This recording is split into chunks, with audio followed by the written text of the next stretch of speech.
Entonces, en los procesos de alcalosis, ya sea respiratoria o metabólica, tenemos el pH elevado. En la acidosis, ya sea respiratoria o metabólica, tenemos el pH disminuido. Ahora, ¿a qué se refiere metabólica? El término metabólica hace referencia a trastornos de bicarbonato. Como hay un aumento de pH, ¿qué es lo que le está aumentando? Es el bicarbonato, es decir, va a existir un exceso de base, a predominio de bicarbonato. Las alcalosis se pueden subdividir en dos tipos, ¿no? Hemos dicho la de origen metabólico y la de origen respiratorio. Cuando hablamos de respiratorio, el problema está a nivel pulmonar, ¿no? Ya sea por una falta de eliminación de dióxido de carbono o por una hipoventilación.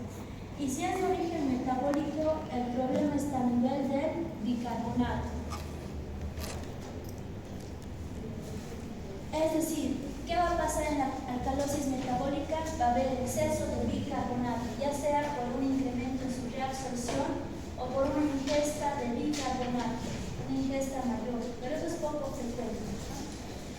Y si es respiratorio, va a existir problemas a nivel pulmonar, donde existen problemas de la ventilación, una disminución de la capacidad de eliminar dióxido de carbono.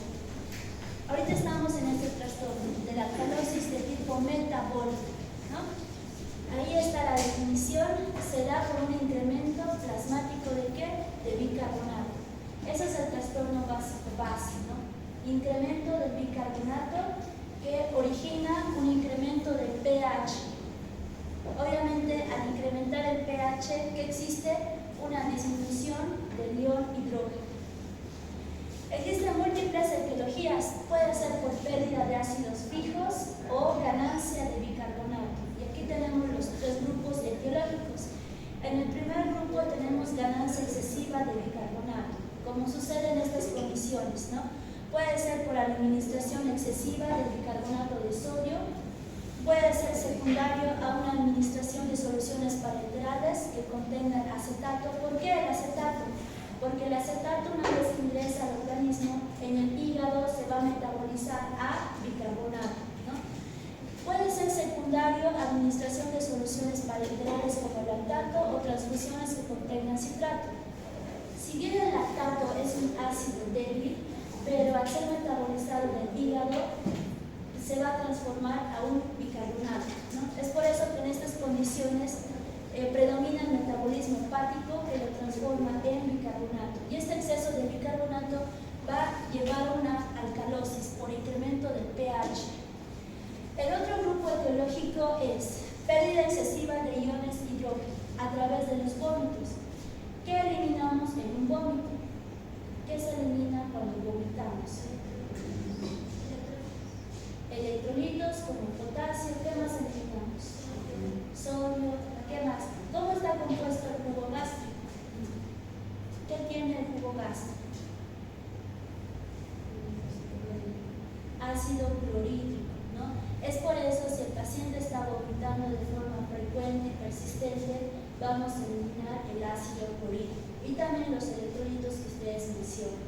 Al eliminar el ácido clorhídrico, estamos perdiendo ácidos fijos y esto va a conducir a un incremento del pH y a una alcalosis de tipo metabólica, ¿no? También se describe la aspiración gástrica, aspiración frecuente, ¿no? En aquellos pacientes que son portadores de sonda nasogástrica, en los cuales se realiza aspiraciones frecuentes del contenido gástrico, también pueden sufrir esta alteración de tipo alcalosis metabólica.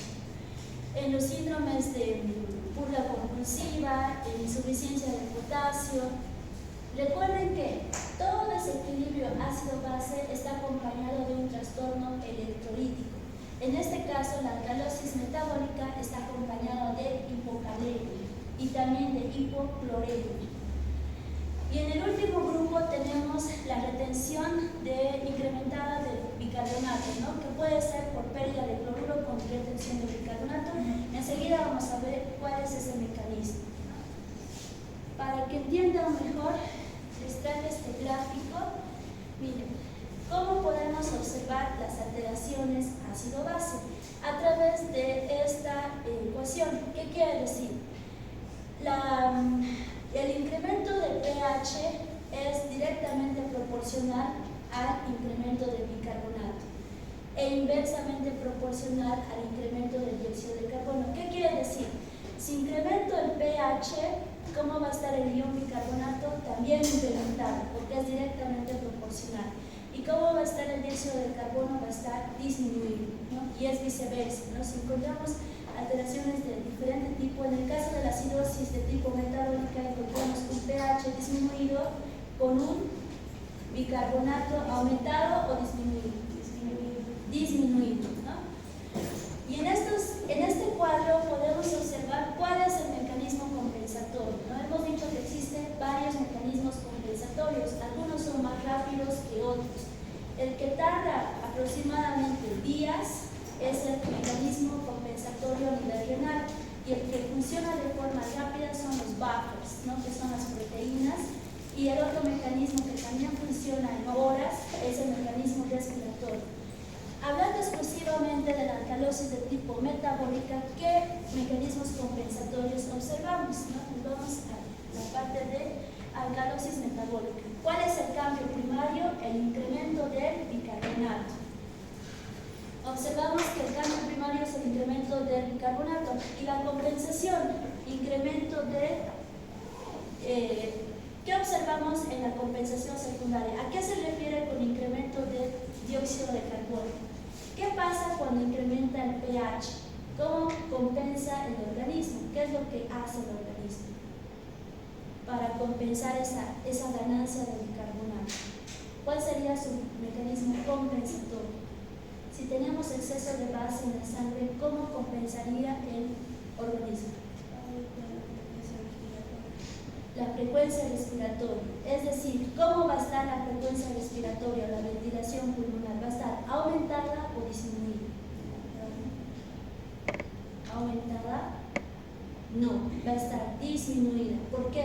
¿Qué pasaría si está aumentada? Se eliminaría mayor cantidad de ¿qué?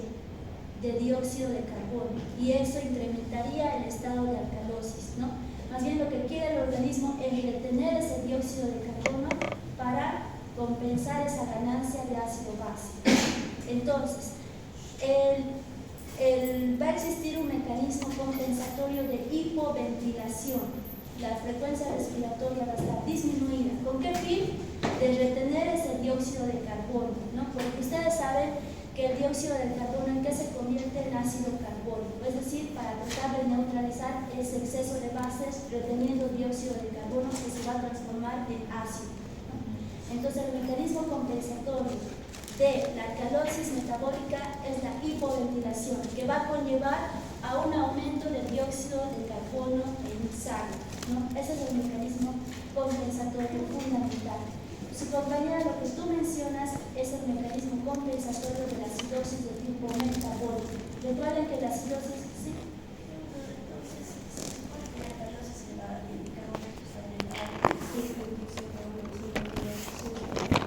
Ese es el mecanismo primario, ¿no? Pero estamos hablando del compensatorio, porque todo mecanismo ácido-base, alteración ácido-base, tiene un mecanismo compensatorio.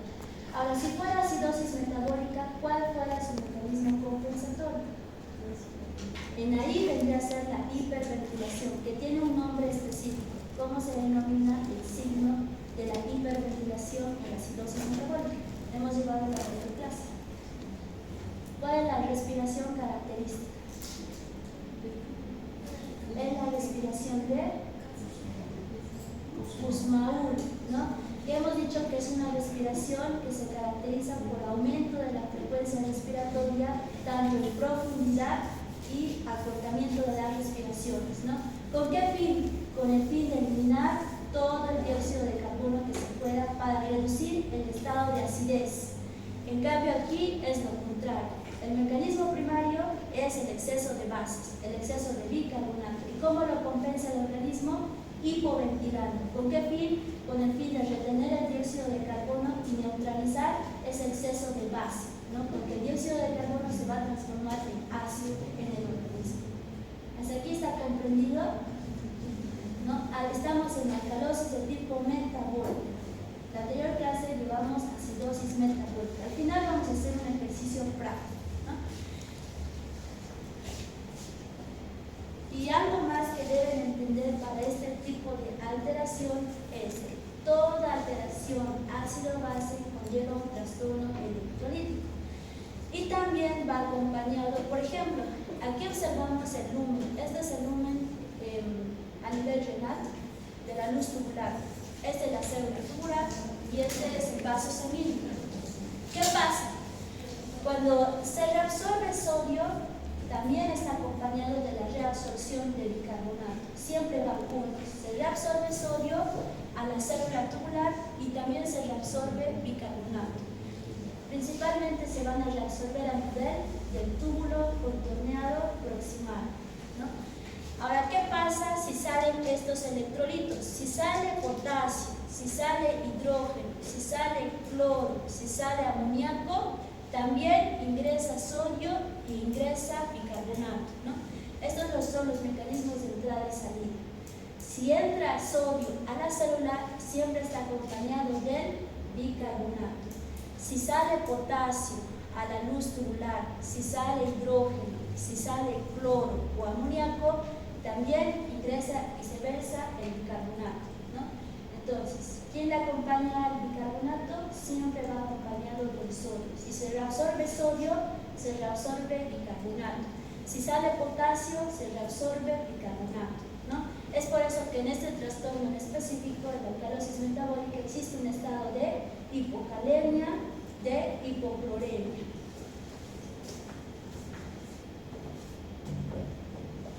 Entre las causas que tenemos de la alcalosis metabólica está la pérdida de ácidos fijos, ¿no? A través de los vómitos.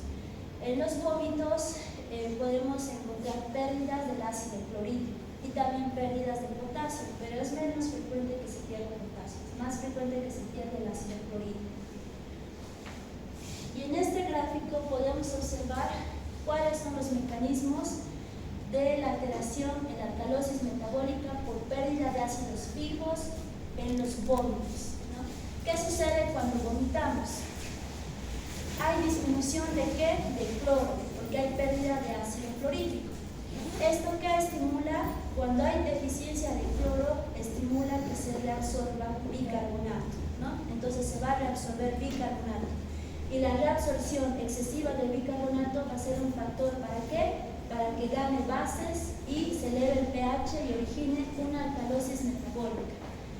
Ahora, si hay vómitos y si estos son frecuentes, ¿qué se va a perder con el vómito aparte de los ácidos? Se va a perder líquido.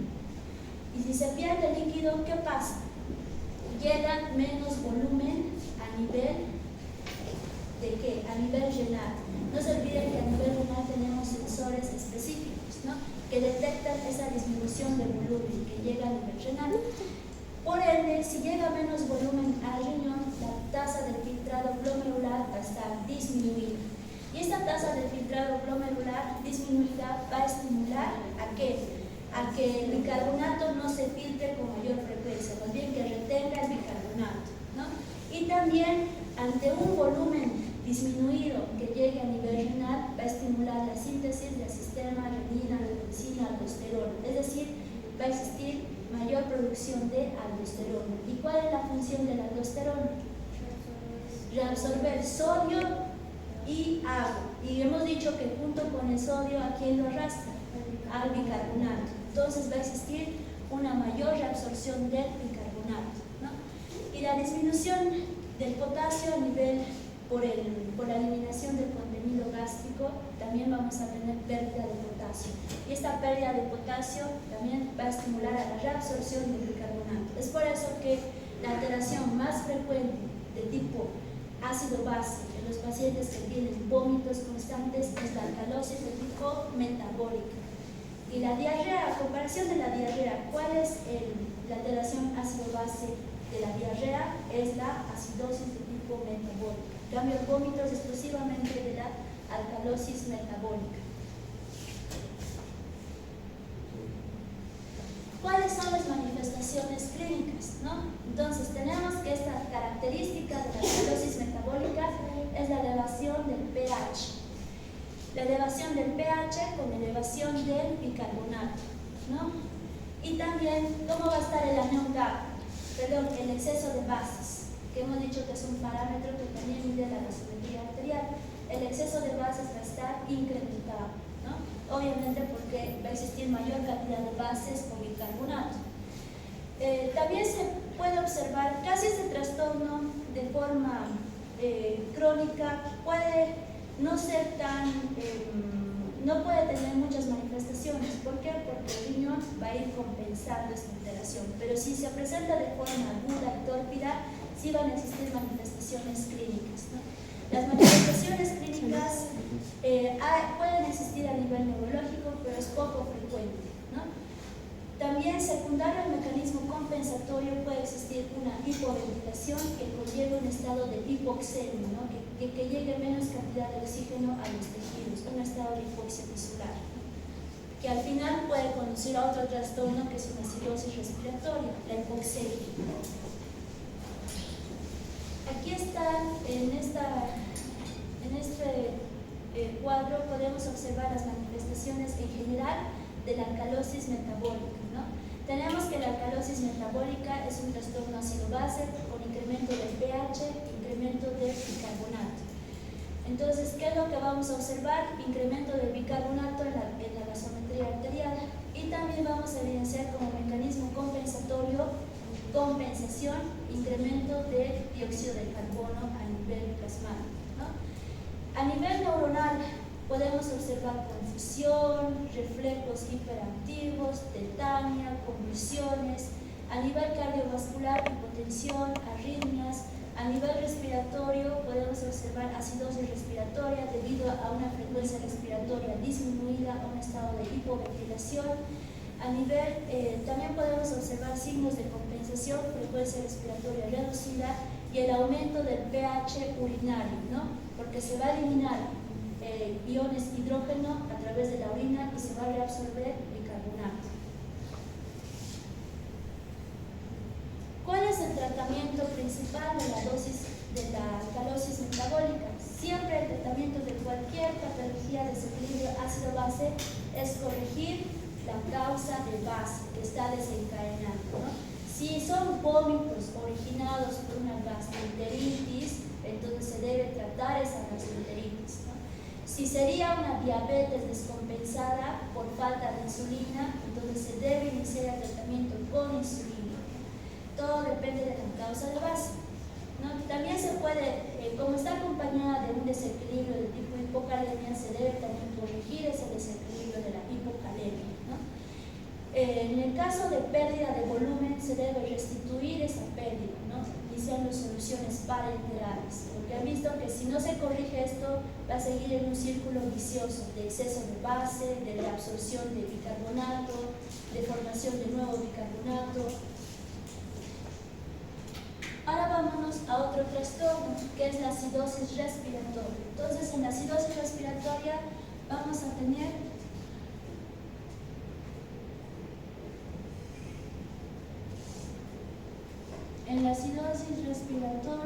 observamos que el pH, ¿cómo estará el pH? Disminuido. ¿Por qué? Hemos dicho que a mayor disminución del pH existe mayor concentración del ion hidrógeno, ¿no? Entonces el pH se va a encontrar disminuido. Bueno, como se trata de una alteración respiratoria, aquí que está involucrado el dióxido de carbono. Como mecanismo principal va a estar el dióxido de carbono. ¿Cómo estará el dióxido de carbono en la acidosis respiratoria? Incrementado. El dióxido de carbono está incrementado. Ese es el patrón base, ¿no? Luego vamos a tener su mecanismo compensatorio. Entonces, ¿por qué están producidas las acidosis respiratorias? Generalmente son problemas pulmonares. También puede ser problema a nivel central, pero la mayoría son problemas pulmonares, ¿no? Vamos a tener un incremento del dióxido de carbono plasmático y a eso se lo denomina hipercapnia. y una disminución del pH. Las acidosis respiratorias pueden ser agudas y crónicas, ¿no? Cuando son de tipo agudo existe una rápida elevación del dióxido de carbono, ¿no? ¿Y cómo se compensa una rápida elevación del dióxido de carbono? Con un incremento del bicarbonato. Pero recuerden que a nivel renal este mecanismo demora, ¿no? Incluso puede demorar días. Entonces no es el mecanismo más eficaz para compensar esta patología. Y a nivel crónico, ¿qué podemos observar? Una elevación sostenida del dióxido de carbono, ¿no? Y ahí sí observamos el mecanismo de adaptación a nivel renal, que va a ser mayor reabsorción del ion bicarbonato. Entonces, en esta patología, ¿cuál es su mecanismo de adaptación? La reabsorción de bicarbonato. Ese es su mecanismo de compensación, reabsorción de bicarbonato, ¿no? Y la característica básica es descenso del pH e incremento del dióxido de carbono en plasma. Se lo denomina hipercarbia. Y su mecanismo compensatorio, la reabsorción de bicarbonato. Etiología, ¿no? ¿Cuáles son las causas etiológicas? Problemas pulmonares, ¿no? Y de tipo central puede ser sobredosis de opiáceos, sobre todo de morfina, que pueden producir a nivel del centro respiratorio una inhibición, ¿no? Ocasionando un estado de hipoventilación. También se puede producir exceso de dióxido de carbono cuando uno hace ejercicio, cuando uno tiene fiebre o cuando uno está séptico con problemas infecciosos o en quemaduras, ¿no? En allá podemos observar depresión del centro respiratorio. Si bien puede ser por sobredosis de opiáceos como la morfina, también puede ser secundario a un traumatismo que llegue a ese nivel del centro respiratorio. Enfermedades pulmonares, todas las que conozcan pueden producir este tipo de alteración, acidosis respiratoria, ¿no? Asma bronquial, enfisema, puede ser una neumonía, edema pulmonar, un síndrome de dificultad respiratoria, también por obstrucción de las vías respiratorias, ¿no? Cualquier problema que altere la ventilación pulmonar. Parálisis de los músculos respiratorios, inclusive, ¿no? La obesidad extrema puede llevar a una acidosis de tipo respiratorio, escoliosis, tratamiento con fármacos paralíticos, ¿no? Y respirar aire con alto contenido de dióxido de carbono, como sucede en los incendios.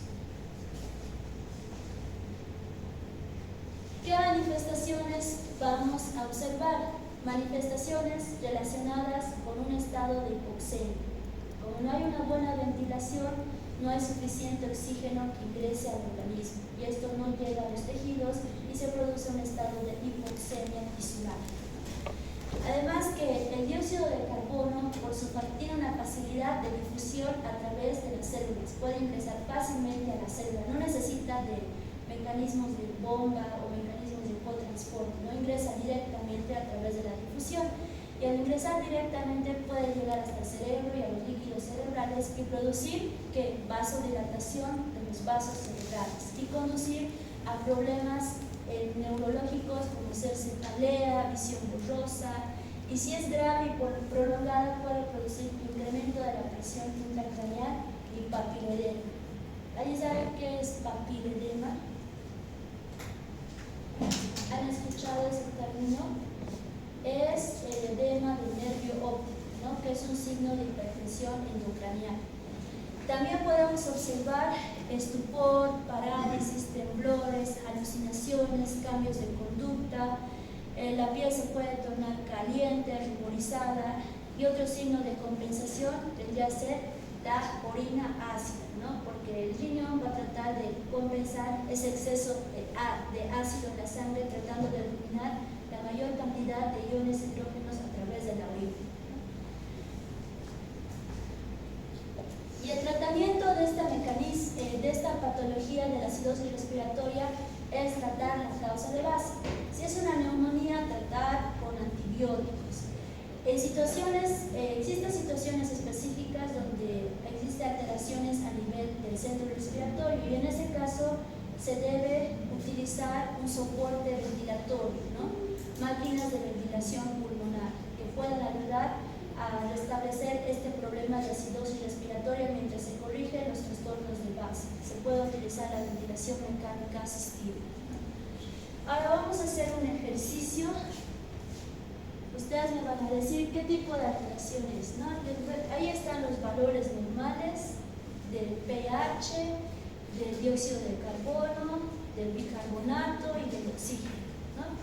Entonces me van a decir qué tipo de trastorno y me van a sacar el anión GAP. Sáquense una foto de los valores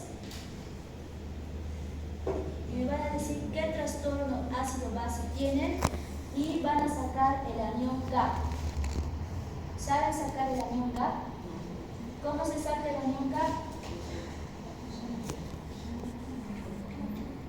Bueno, igual aquí lo tengo. El anión GAP que hemos dicho que es la diferencia entre cationes y aniones. Exclusivamente es esta forma.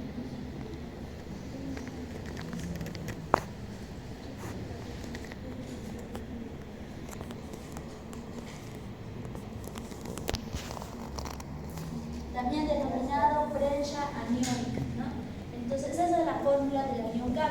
Anión GAP es igual a sodio menos y la suma entre los aniones, en este caso cloro más bicarbonato. Sacan ese resultado y lo restan del sodio. Sodio menos cloro más bicarbonato. Y ese es el resultado del anión GAP. ¿Por qué hemos dicho que es importante el anión GAP? Porque nos permite diferenciar los tipos de acidosis, ¿no? En específico metabólico. Entonces saquen, me indican qué alteración tiene y cuánto es el anión GAP y a qué patología corresponde.